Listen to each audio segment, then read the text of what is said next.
really in a bad way, because like we sometimes, like, for example, when Halo first came out, it was me, my dad, my uncle, my brother, and a couple friends. We were in the basement for like the entire night, the entire weekend, just playing together. And so I wanted to like explain like why video games were good. And it's like, so yeah, I was the younger brother of the two, so I was always playing a second player. It was Luigi, obviously. So yes, I remember him. So in growing up, I started to kind of use video games to like help myself in like school and stuff like that. So for example, when it came to history especially, I would always play the game Assassin's Creed, because it would follow like the history and stuff like that, and it would do it pretty well too. So I would honestly say that the only reason why I ended up passing world history was because I played that game. And it was just weird how like they went along with whatever lesson was going on that day, and so yeah, I found that weird. And I would also find out like new vocabulary words like from playing certain games,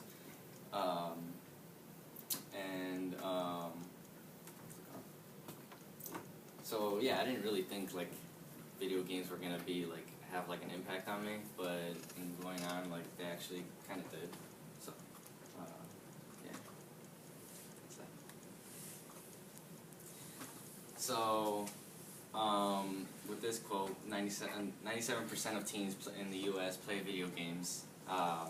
So this actually goes along with like Flappy Bird or Tetris or what's the other one? Clash of Clans. Whoever plays that. So I mean, I know everyone has played like an Android iPhone game, right? Mm-hmm. Yeah. So everyone knows like you can get mad or like they know the enjoyment from it. And then the second one is video games can advance teens' minds, and it's called plasticity, which basically means like it's like to shape, I guess, your mind to it's kind of like exercising your mind, so like repeatedly do something like every day, like it kind of just goes along with your life. So say like, you know, coming to Mushin when you're a freshman, you know, you had to remember to put the pants on, remember to put the shoes on, put the lanyard on, but if you didn't, you get 4. So in getting 4, you'd realize that I gotta start putting it on. So then it became a, you know, a routine, and finally you realize that, you know, senior year you just put it automatically. Mm-hmm.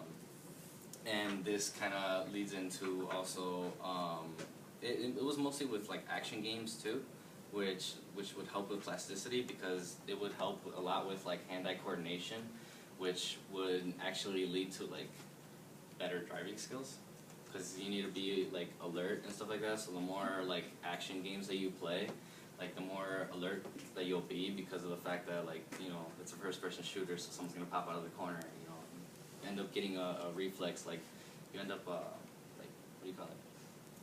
Like increasing your reflexes, so that way you can spot things like faster and a lot like a lot more accurate, which would also kind of help with like time things, like maybe critical thinking and stuff. So yeah.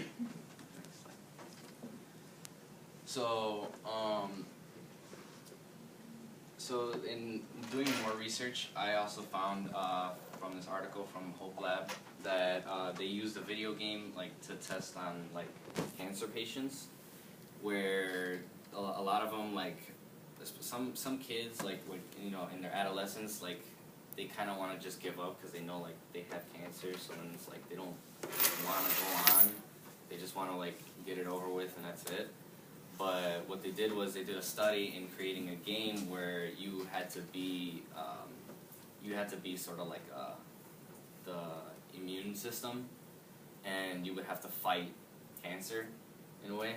So in playing that game, they in the mission was obviously to destroy cancer and win, and the kids who played it, they actually resulted in like taking their medicine more and actually like wanting to fight against cancer rather than just like, you know, ignore all the doctors that came to them and everything like that. So it kind of motivated them to like wanna be better and not just give up.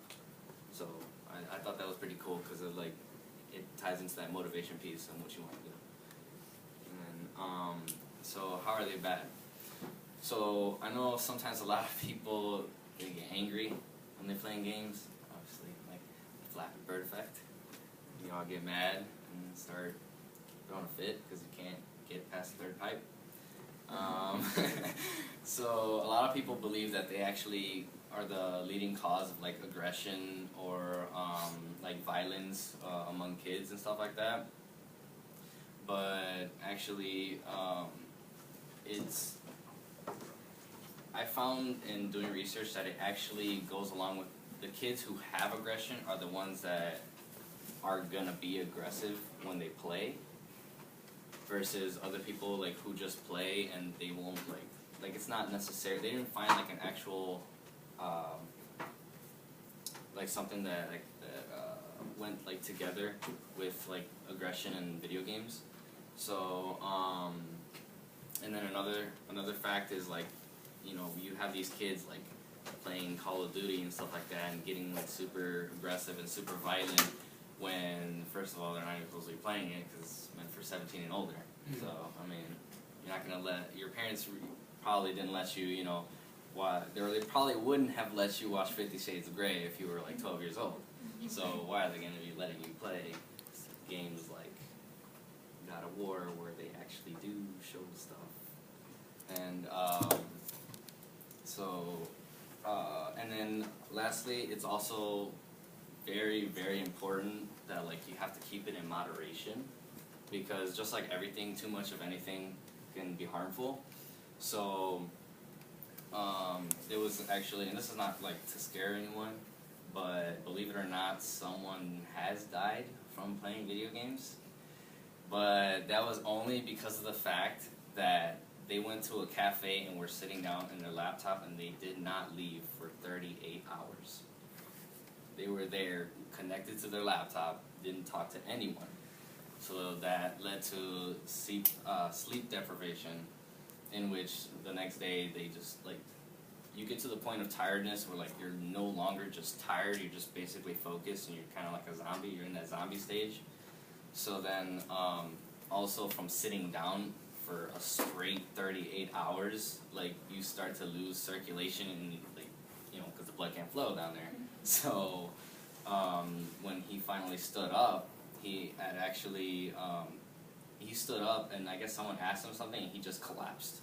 And he ended up dying from a stroke because you're not sleeping. You gotta sleep. I don't know why you're gonna be playing for 38 hours at a time. So, so in the fact that they're bad, like, they're only bad if you're gonna be using them too much, and also for the fact that if you're gonna be, like, using them when you're not supposed to be. And, so, yeah, then next slide. So, first interview kind of had more of a negative effect, or negative mindset towards video games. So, she saw it as something that would like kind of bore her, but that would also like help people, you know, spend their time like to get by. And but then when I told her about like the fact that they used it to like motivate patients with cancer and stuff like that, she started to see like how they actually like had a better purpose and everything. So that kind of like, you know, brought up awareness with it, and so, yeah, that was my first interview. And then with my second interview, I interviewed Mr. Patel, who was a huge gamer as a kid, but then he had told me that they actually had brought people together, which obviously through my family they brought us together more. So I thought it was pretty cool how like they can actually like, you know, help people like stay together and have fun like no matter what they're doing, and just take a little bit of time off to like relieve some stress or anything like that. And basically, my solution is to have a better mindset towards them. Is just play a little app, and, you know, pretty soon you'll be a better driver. And some of them will actually like help your thinking with like puzzle games and stuff like that, so you can help, you know, improve yourself.